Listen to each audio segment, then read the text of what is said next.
And then there were four. We have it down to four in basketball, and we've got it down to one with Jim Scarcelli. He's number one on Mondays, the former Wolverine. And Scar, I'm going to get right to it. I got to ask you, because I know that everyone knows that you're a big football guy, but you've pointed out during the year that, hey, you watch every Michigan basketball game.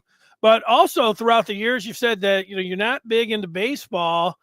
And so, and I don't know about golf or tennis or anything else. So now that we're down to four teams, do you just take 5 months and then, that's it? Is this are these the dog days for Scar? Yeah. Now I get kind of caught up on some other TV. If I'm going to watch TV, but I'm outside. Weather gets nice and you're outside. I'm not a big. I watch a little golf, Masters, and a little Tigers, but not much. A little hockey, but little pro basketball. But my thing is college football, college basketball. Those are 1 and 2 for me. Yeah, they're 1 and 2 for me too. So that's good that we can, have that kind of attachment to them. And we did have Michigan season coming to a close over the weekend, extended weekend. We're going to look at football. They got spring practice going on. You're going to look over on that defensive side, the front seven, some players of interest. Michigan is playing Nebraska this year, as everyone knows. What is that game? Number 4 on the season. But we'll start with basketball, Scar. And Michigan goes down to Auburn in the Sweet 16. Did you have any thoughts on the season, the game, and then what lies ahead? So there's a lot of things to say about Michigan, huh?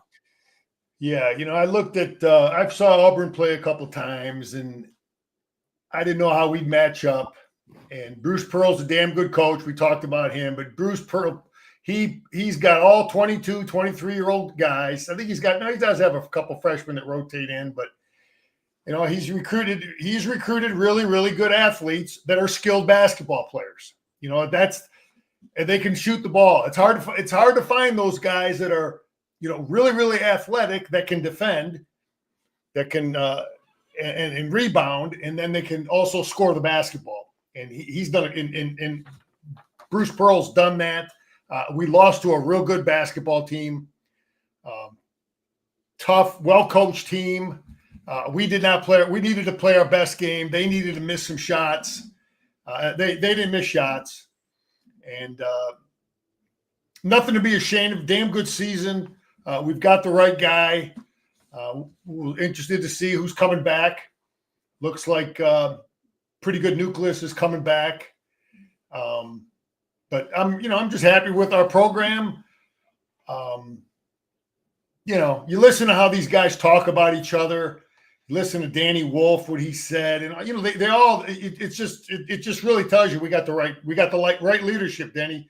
We got the right coaching staff. The results around the results were good, and there's a real sense of team in the locker room. And if you're getting recruited by Michigan, and you're going to talk to the players, if you're a big time transfer and you come in there and you meet with Cheddar, you meet with Roddy Gale, and you go on your recruiting trip, you got to be impressed with the way these guys talk about each other and the way they talk about their program. So that's the stuff I'm listening to, because those are things. Obviously, the money is still a factor, but these guys want to win. They want to be in a good locker room. They want to be around good coaches that treat people good. So good season, man. We got a banner up there. These guys are going to have a ring on their finger. For life, man. Big Ten tournament champions. Yeah, I thought Dusty got as much as he could out of this team and took them as far as they, could go. And so when you do that, when you take them to their ceiling, that's good. I would give them an A- if I had to grade the entire year. If they would have beat Auburn, I'd have given them an A. They would have beat if it had been Michigan State to go to the Final Four, I'd give them an A+. So as it sits, A- as you're talking about, they win the tournament, the conference tournament, and then they were in the regular season standings right to the last week. So all of that was good. And I think the thing that you're talking about, there's two things that are really good. One, now that when you're out there and you're recruiting, Dusty's not only sitting around saying, hey, I'm Dusty May at Michigan, which is going to get everyone's attention out of the Big Ten, they can look and say, yeah, we saw you. We saw you. You guys were in the tournament, man. You were right there. You had a 9-point lead on Auburn in the second half. So you were right there, and so that's all good things. And then we saw last year with all of the different pieces they had to bring in and put together and identifying Danny Wolf. I didn't think Danny Wolf wasn't the best player in the country, but he was damn good. And Vlad Golden, he knew was good, and he was even better than I thought he was going to be. Danny Wolf was better than I thought he was going to be. Those two guys, and I know people are a little bit down on Trey Donaldson, but he was pretty good. He was a good pickup, coming in for a guy that did not play double-digit minutes on that Auburn team, being able to bring him in. So, they put together a nice season, and moving forward, I think everything looks real positive for the basketball team. And when he got that extension before the Michigan State game, part of it was his assistants and NIL got a little bit of a boost there too. So he's armed with a little bit more that he can go out there. And by my count, I saw 6 open spots as I was counting them. They've got 3 recruits coming in. So they got 3 spots to go out there to land guys in the transfer portal. I know they're, you see them linked with some, obviously they're going to lose almost for sure Wolf, and Vlad is gone. He doesn't have any eligibility left, so they definitely need to get a big man out of those 3 and maybe 2, and then some guard help as well. Yeah, you really got to do your homework, man, in studying these players, and and we did pretty darn good with the transfers we brought in. Walters was doing great until he got hurt. Rowdy Gale had a rough stretch, but we're in good shape, and we got a lot to sell, man. We got a lot to sell. Antoine says nothing to be done about Michigan's season in basketball. The main thing you want to see is an upward trajectory, and I think we're there. Antoine there's confidence. Michigan's in the Sweet 16. They got a banner up there. Those guys have rings. Dusty surrounded himself with really smart coaches, guys that have been head coaches. So, again, you go on a recruiting trip, you want to know the guy can win. You want to know he can put a ring on your finger. You want to know you're going to play in front of a decent crowd. You want to know you get along with your teammates, and he has that kind of culture. And if because I did, Denny, I remember I went to Miami, Florida on a recruiting trip. I just didn't feel right with the players. I didn't sense a real unified team. You weren't in the 2 Live crew and the yachts before they started winning, man. This was Howard Schnellenberger before they. Schnellenberger, okay. They ended up winning a national championship a couple years later, like he said he was going to do. But my point is, when you go on a recruiting trip, you got to feel, good with the players. The same thing with football too, So anyway, one more thing about basketball: Jace Howard's in the portal, so that'll be interesting. Yeah, good luck to Jace and wherever he ends up landing, continuing on. Yeah, there's a few guys that you don't know about that you haven't heard for sure. Namari Burnett could come back. That's up in the air. I think Fat Brooks is going to come back. Sam Walters had that back injury and pretty much gone for the latter half of the season. Who knows about those guys? So, we'll see. And the names will be coming in when it comes down to it. All right, Scar, what about so you watch so much basketball, you have 4 number 1 seeds that are left. You got Florida and Auburn coming up in the first game on Saturday, Houston and Duke, the late matchup on Saturday night. Who do you like? Yeah, great games, man. Gators are, I like, I'd have to look at, I'm sure they played each other. I don't know if they played each other. They did played once. Yep. Yeah, Florida. They're both good teams. I like Florida's size. That guard for Florida is good. Man, is he good. Walter Clayton Jr. Yeah, he's tremendous. Got size. Houston defends, man. Just, you couldn't, these are the 4 best teams, man. They got it right. It's how often does that happen? Well, it's only happened one other time. And what happens when you get all of the best teams at the end, it gives you, like you just said, the 4 best teams. And you usually have some kind of Cinderella story in here. There's no real Cinderella story here. These are all heavyweights. You've got pros littered on all of these teams. This should be an outstanding Saturday with all of these. I like Florida. I don't know about Broom. Joe Nye Broom was great for Auburn, and I know he came back and hit that shot against Michigan State and everything else, but him being a question mark. And then Florida, I like going with the best player. And I like all of those Auburn guards, man. They don't have just 2 or 3. They had 4 that are all really good, and they can just keep coming at you in waves. And they've got size on that front line besides Broom. Then those guys are playing pretty well. But you already mentioned him, that Clayton Jr., wears number 1 for Florida. That guy, he's something else. I like taking the best player out on the floor. That's why I'm going to take Florida in that first game. And Duke is they're one of the best teams. They look like the best team to me. I think that it's not fun to take to pick Duke and say that they're going to win, but that's what I'm doing. I think it's going to be Duke and Florida, and I think Duke's going to win. Yeah, he brought some good players into Duke. They got the money. They got the tradition. The guy's a pretty good coach. This is now, I think, his 3rd year. And he brought a kid in from Illinois who was a real good player for them, and he hardly plays. But Houston is, you talk about different philosophies. This guy recruits athletes. He wants to defend more than anything, Sampson. But it'd be interesting. Houston's not the biggest team. I don't know that I think that's a good matchup for Duke. They got a lot of size, but I'm just looking forward to it. There's good teams there, and they're well coached, and you look and say, okay, what does Michigan have to do to get on the level of those 4 teams? Well, we got to get some big athletic dudes. They have guards that can shoot the ball. Trey Donaldson's capable of playing with the guards that are playing in that game. But we got to, we do need to do a good job and get 2 or 3 big time transfers in here. Yeah, I do think I'm going to say one last thing. I wasn't going to say anything, but you brought Donaldson up. I noticed that overall that and it's everyone, but specifically Michigan fans. I think they're a little bit more down on Donaldson than they need to be.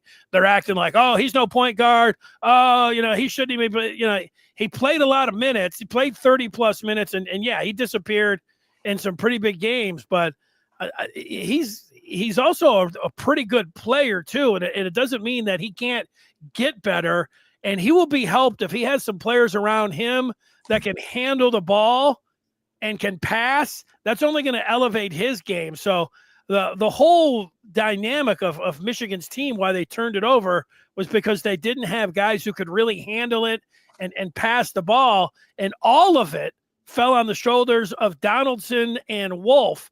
And so, if you want to point the finger, point it at the whole group. But I wouldn't be as down on Donaldson as I've seen that most Michigan fans are. But, people can do whatever they want. I'm just giving you my opinion. Yeah, Danny, you're probably right. That's one of the things in recruiting. You better have 2 guys that can handle the ball. And Michigan did not have a great deal of confidence in the second option. No, you're right about that. And hey, thinking about who that second option might be, that's one of the big reasons. There's probably like 25,000 that I could name why you'd want to join up to Maize and Blue Review. But one of them is talking about the chemistry and the fits and who's in the portal and who's coming and who they're in on and how it's all going to work and then how it all is going to play out. And that's just scratching the surface. Like I said, you like football. Again, there's another 100,000 reasons you could get into when you talk about football. So all of those reasons, join the Maize and Blue Review today by going to michigan.rivals.com. And we move on to football as Keegan, who started this, he's on the football already. He was on after Michigan lost their game over the weekend. He's on to football, and you're on the football. And what are you thinking? Dan, we're just a lot of confidence in our linebacker position. I think we have I'm just really, really feeling good about our linebacker position. Hausman's going to have a great year. Rolder is going to take a jump. He's going to be bigger and stronger. He plays, he's got to stay healthy. Kid plays reckless. That thing about linebacker, Danny, I having coached Seems like that position more than any team, safety and linebacker. Those guys are hitting. There's a lot of big time collisions at those positions. You've got to have depth at safety and linebacker. And I think we're going to have 4 guys that can play in there at linebacker with Rolder and Hausman and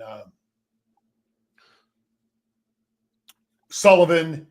And then now there's a lot of good players that'll be battling out for that 4th position.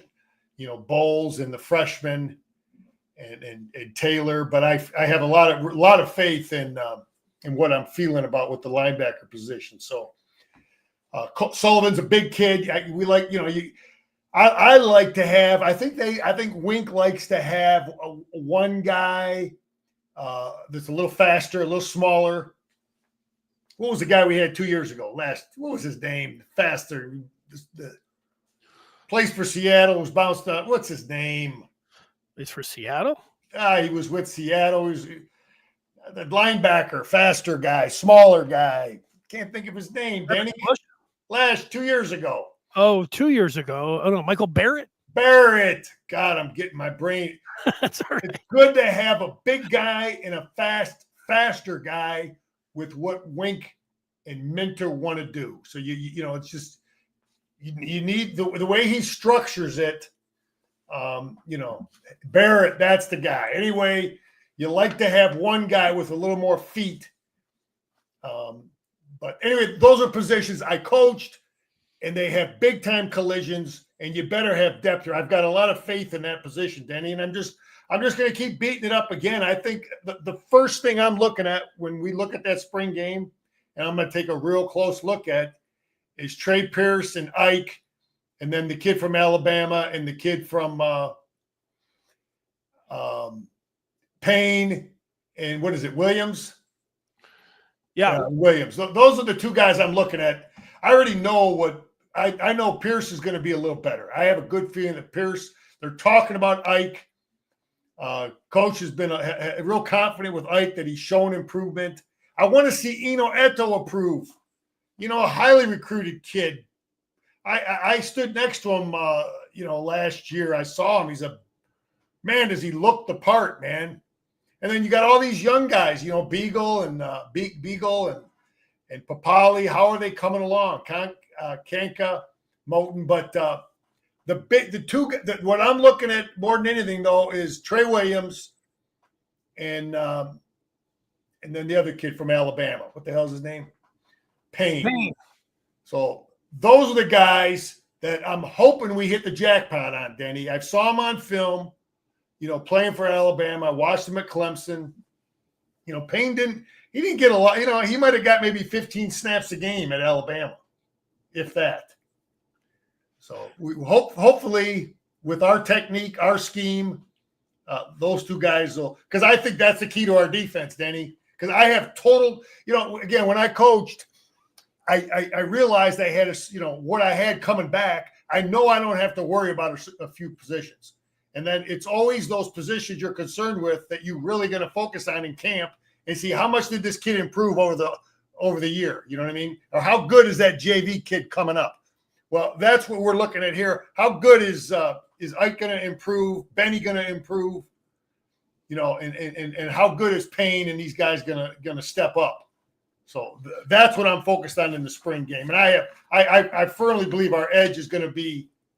It could be the best, Denny, and going on year 5 now in the system. I know that's hard to say, but I think we're going to have 4 really, really good ones, with Nichols possibly being a 5th. Brandt is going to have a great year. TJ Guy's going to have a darn good year. I think we're all more physical kids. We don't have much of a drop guy there. They're more good physical players. All can play at the line of scrimmage. Yeah, well, if there's one position that you would look at going back to 2021, this is it. On why there's a lot of things that went right for him, but this is one of them. Edge, and the way that they brought it all the way through from Hutchinson, and you can just keep going down the list of the guys and the success that they'd have. And yeah, Moore, Moore's going to be, Wink talked about our defense having maybe not first day picks, but a bunch of second day picks. Derek Moore is one of them. He's right there on the edge of that, he's right there on the edge. If Ojabo and Aiden Hutchinson, Derek Moore's going to have a hell of a year. And Grant is improved. So, yeah, that position is going to be strong. And here are the younger guys there. Nathan Marshall, you got to think that, he's, when it comes to recruiting rankings, he's right up there towards the top. If Michigan didn't have Bryce Underwood, you'd be talking about the NOB, the linebacker, and then Marshall as their two top guys. Yeah, so all them guys in between there, I thought Bennett was done, but Anwunu and Kumba, those guys have to make. This is very, Denny, for those guys you have listed there, yeah, in front of Marshall, this spring is like huge, because if they haven't shown the coaches that they're potentially, could be starters next year, because they're going to get passed up from a guy like Marshall, right? That's how it works. You're looking at the older guys, and if I'm getting the same thing from an older guy, then if I'm getting more from Marshall, I'm going to develop and give the reps to the young guy, the future. But I think that position is well coached, and So anyway, I would think when they got to get down to 105, the 6 names that appear on there would be guys that could be likely transfer portal players. And, you hope that one or all of them, step up, get in the rotation and are able to make the team, whatever, whatever best for them, whatever best for Michigan. But just looking at it with let me say this, Benny, let me say this about 105, the number 105. I had heard other people indicate they thought that Sherrone Moore might have to start cutting scholarship guys. I don't see that happening. I don't believe that's going to happen. I think he's going to cut, to get that number down. There's a competitive deal going on. He's balancing it out. I'm sure he's told the whole team about this 105 number, but I think the scholarship guys are safe, because it doesn't work like that, Denny. You don't recruit a kid and just take his scholarship. I get it. Prime did it. He told guys to get in the portal, but I think the guys that are going to be asked, I think the guys that are going to go when it comes time to pushing someone out are going to be the preferred walk-on guys or the NIL scholarship guys. I just don't see the guys that were recruited out of high school pushed out. Because you ain't. Let me just again. I was a high school coach, so if Sherrone Moore pushes one of my guys out that I coached, don't come back to my school. Yeah, that makes sense. And then there's some guys on here that you're talking about are fifth-year guys that haven't seen the field at all. And so maybe when it comes down to, if you're saying, look, you have your scholarship, no NIL money, and you could say this is where they come in and say, hey, this would be a great spot for you to, if you want to play, to go into the transfer portal without. A fifth-year guy is a different deal. If he's been there for 4 years and he's already, we've done enough to get him graduated. Bo. I was my 5th year. I wanted to use the whole year. I only needed 6 credits. 6 or 8 credits or something that final football season semester, you understand, to graduate. Yeah. And I wanted to take like 4 and 4 or something, you know what I mean? And then have spring and go to school in spring also. You follow me? Yeah. And he's like, no, Scarcelli. I remember him telling, no, man, we got to get you graduated. I got to give that scholarship. So I graduated in December. It was a totally fair deal. He didn't want me hanging around, just taking a couple. You follow me, to have me on scholarship all year when, right. It was totally a fair deal for him to say, hey, you need to graduate. I got to give that scholarship. I got to walk on. I want to give it to this next semester. We've honored our commitment anyway. I just don't think they're going to run scholarship guys off. It'll be a similar conversation to what I had. Are you graduated? If you're graduated, then we're moving on. David Bailey, Stanford, is he a good player, Rip? I don't know much about him. I've seen his name pop up a lot of Michigan fans. He must have been pretty highly thought of because his name gets thrown up there a lot, that Michigan should have interest in him. He must have been I don't remember Michigan actually being in on him, so I don't know his background, but according to Rip, he's had 7 sacks, so maybe somebody at least keep in mind. Look, they're since we don't know, I don't know if you heard this, Scar, over the weekend, that the quarterback room with Mikey Keene, he hasn't practiced yet. Now, I don't know what happened over the weekend. Maybe he got back out on the field, but that's at least 3 or 4 practices that he missed right at the start, which opens up huge. There's no availability today.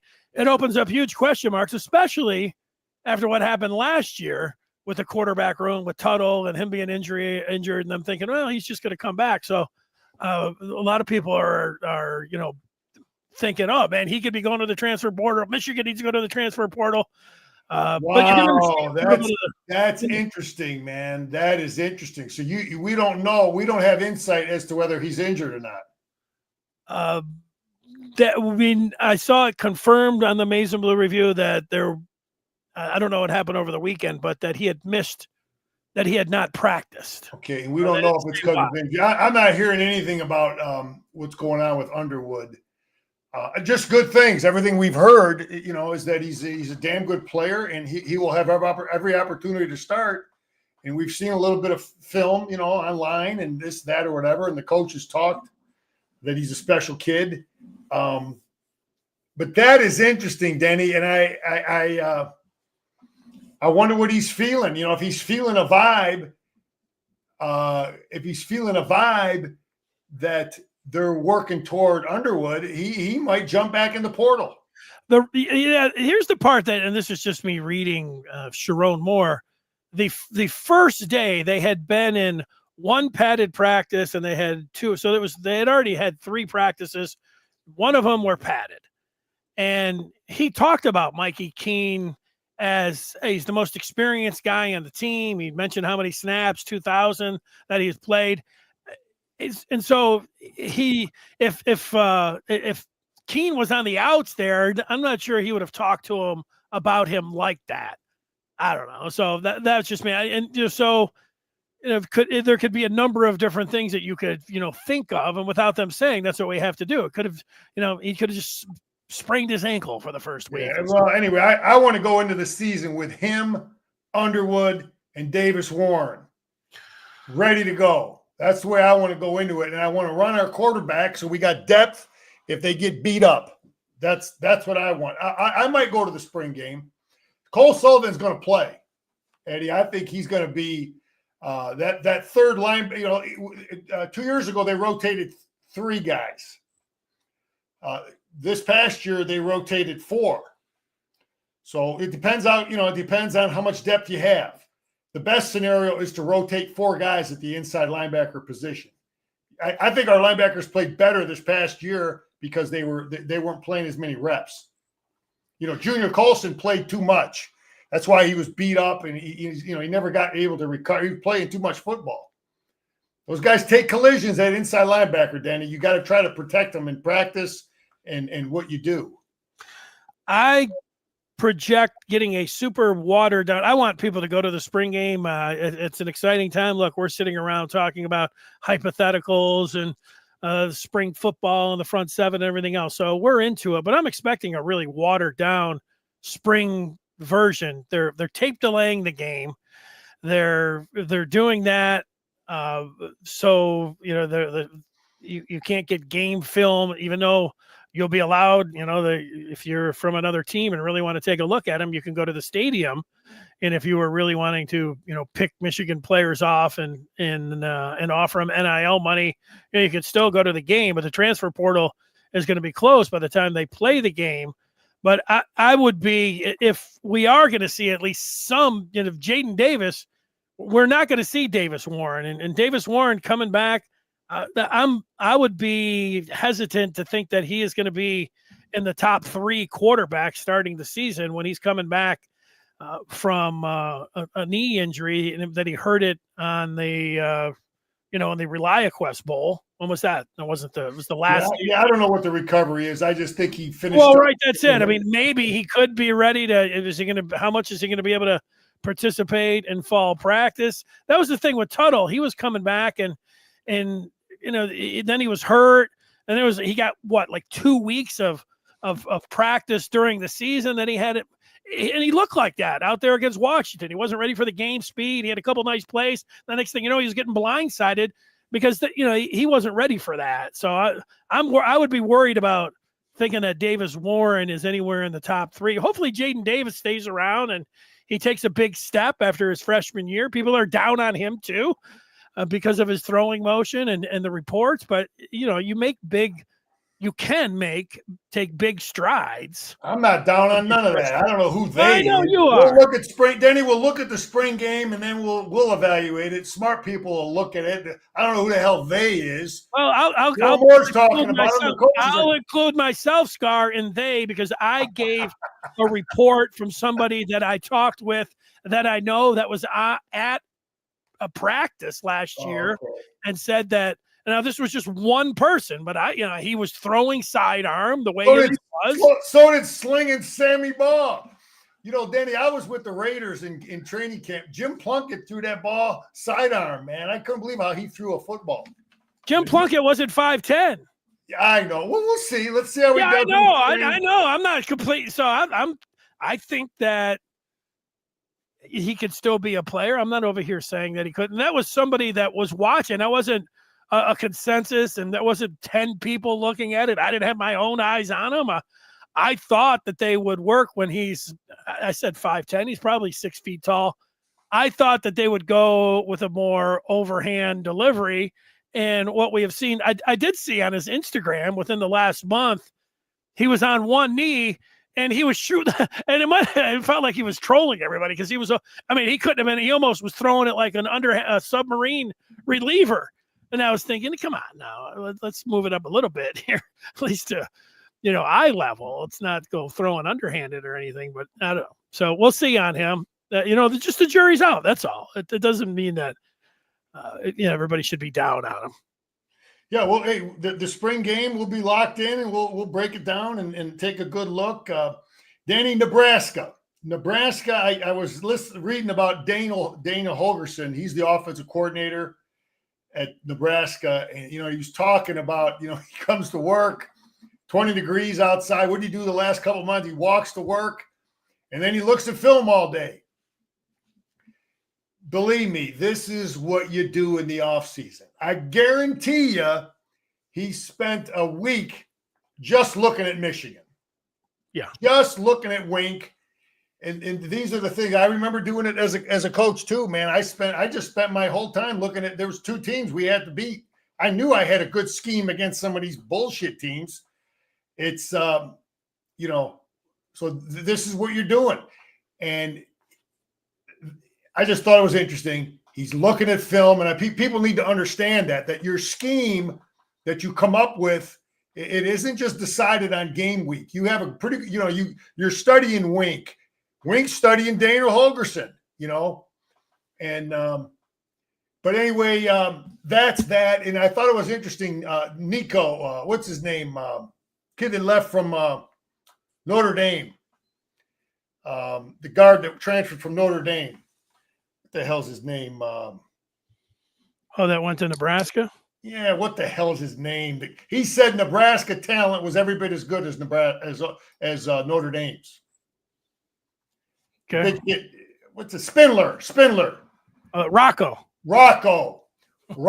said, I got these guys mixed up. He said Nebraska talent is every bit as good as Notre Dame's talent. That's what he said. Whether to believe it or not, but that's why I said that game's going to be one of our toughest football games. Winning at Nebraska, second-year starting quarterback at their place. So anyway, that's going on with Nebraska. Nebraska is interesting to me because, they're the 4th game And they also had their quarterback in Raiola, who was a 5-star, who started right from game one. And he threw, 10 touchdowns and 11 interceptions? I mean, it wasn't, or 11 touchdowns and 10 interceptions. It was one of those two. He didn't have a great year. He took his lumps. You say, well, he was a true freshman. Well, he was as decorated as Bryce Underwood. So hopefully, if it is Underwood, you can expect some hard knocks, but also I think you just, at this point, you're hoping that it's better and that he's got better personnel around him than what Raiola had. But, Raiola, it's at least one thing. I know Michigan fans don't want to hear any of that. So I say very little of it, but there is a world, even if you do have Underwood out there, that he could struggle a little bit. Remember JJ, who barely did anything. He was thrown in here and there, but in the big games at the end of the year, when he was a true freshman, he didn't play. He didn't play against Penn State. JJ didn't play against Ohio State. And really, when he played as a sophomore, he didn't start that first game. It wasn't until his 11th game at Ohio State that he really started clicking and got his confidence with the ability to throw the ball down the field. And JJ was a top 10 pick in the NFL draft. So it's just another thing to think about. If it is Underwood right out of the gate, you just had McCarthy, and people think you're just going to drop him in there and he's going to be throwing the ball all over the place. Wow. I hope that's the case. Yeah, if you're going to do it, you do it game one, man. If he's showing that kind of faith, I don't know what they're seeing, and you've got me thinking, Denny, when you said that this kid hasn't practiced. That's right. You're getting a lot of reps. What does that mean? I don't know. I mean, he hasn't practiced at all. That means, is he hurt? Is he not liking what he's hearing? Is he not liking what he's seeing? Is he not feeling the confidence that he's going to be the guy? He might pack his stuff and head out if he doesn't think he's going to get if he thinks the writing's on the wall for Underwood, he might just say, I'm going to go somewhere else. Well, let's just say he slipped on a banana peel in the bathtub and, hurt his knee a little bit, and he's going to be fine, but he's missed 5 practices. He's not sitting there projected at the top of the depth chart. That's going to be Underwood, or that's going to be Davis, Jaden Davis. Anyway, a couple other things going on. Denny, thinking about I'm reading about the portal in basketball, the portal in football. You know where the real coaching's going on? The MAC conference, the MAC, the AAC, the Mountain West. I listened to that guy at Tulane. He's like, he's recruiting kids. It's like going to a fight in a gunfight, and I got a knife and he's got a gun. So anyway, I just want to point that out, that the real coaching's going on in the MAC. Prime is now paid $10 million a year. So he signed a 5-year deal for $10 million. He's got a lot of excitement there. I just thought that's interesting. He's bringing excitement to Colorado. Yes, he has. They did shut down the opportunity to scrimmage between other teams. Said it's something they might evaluate next year, the NCAA. Danny, I don't know if you read that. I didn't see that, no. Because they shut it down because they said the other teams would not have an opportunity to do it. So it has to be fair. And they didn't have enough lead time to give everybody in the country the opportunity to possibly do that. But they said it is something they might consider. There's costs. Again, I talked about it last week. It might be a decent thing to consider. Ed Warner, Danny, guy I know, former Michigan offensive line coach. He is now coaching in Germany. He's going to be coaching against Jim Herman, my old teammate, former Michigan defensive coordinator. So you got a couple of Michigan coaches that are coaching in Germany. Talk to them. They love it. Love working over there with the German kids. Do they have with what they're playing right now? Do they have teams that you watch? I remember it was they start in a couple of weeks. Okay. It's just a German league, or do they play against America? I think it's throughout Europe, but it's not just all German. Some Austria, I think, maybe some Netherlands, maybe I think Paris. I think France has a team, but that's going on there. New coach at Stanford, Frank Reich. The old he coached a couple teams, I think, in the NFL, so he is now the new head coach at Stanford. He's got the connection with Andrew Luck, who's the GM there, so that makes sense. Yeah, Danny, I'm just going to comment one last time about the quarterback situation. Everybody's concerned about it, but we just want to keep hearing that they're feeling confident with Underwood, that he's able to play, that he's able to be a guy that can play early. That's not necessarily a bad thing. What did Antoine's statement? Oh, sorry. You want me to read it? Go ahead. Antoine is saying it's not necessarily a bad thing for Michigan if he thinks he has to get up out of there. I think he's talking about Keene, maybe. Keene? I think he might be talking about Keene. And yeah, I mean, listen. Yeah, we don't know what's going on. Is he hurt or is he, because it's interesting and we don't know. I'm not at practice. I don't know what he's doing. But Danny, these guys have 7-on-7. They got a lot of stuff going on before spring football starts, a lot more than when I was playing. So, he's in there, he's in that quarterback room and he's getting a feel for things. How does he feel? The vibe is for his future there. I'm hoping that it's good. I want to go, like I said, I want to go in with all four of those guys healthy and ready. You got it? Davis Warren, the 5-star from Belleville, and then the little guy that slings it from his shoulder. Davis Warren he got hurt on the last day of December. So Denny, I'm just confident in the doctors. They're going to have him ready. Okay, well, that's good. It's good to be confident in the doctors, but it's right about when you look at the timetable of football players that come back. It's 9 months, 8 or 9 months. Well, that's 8 or 9 months is to the day of the Michigan starts. Now, does he get cleared for practice a little bit before that? That's a situation to me that is up in the air. Sometimes it takes a little bit longer. So, you go in with a guy that you're thinking, if that's the case, then we better have Keene going too. Then we better have 3 guys that can go. I agree with you, and I think there's the bonus part is that you do have this one last opportunity with the last transfer portal. Sure, players can take off, but you can also go out there. Michigan might need a backup punter, so that'd be one thing. Who knows about that wide receiver room? And now you put the quarterback in there as well. Somebody talking about the sack master from Stanford, so there could be. Yeah, if somebody jumps out at you that you think, wow, this guy could be a piece and is a nice player, there could be another one. So that's it. You got flag football coming to the Olympics. I don't know. We'll see what that's all about.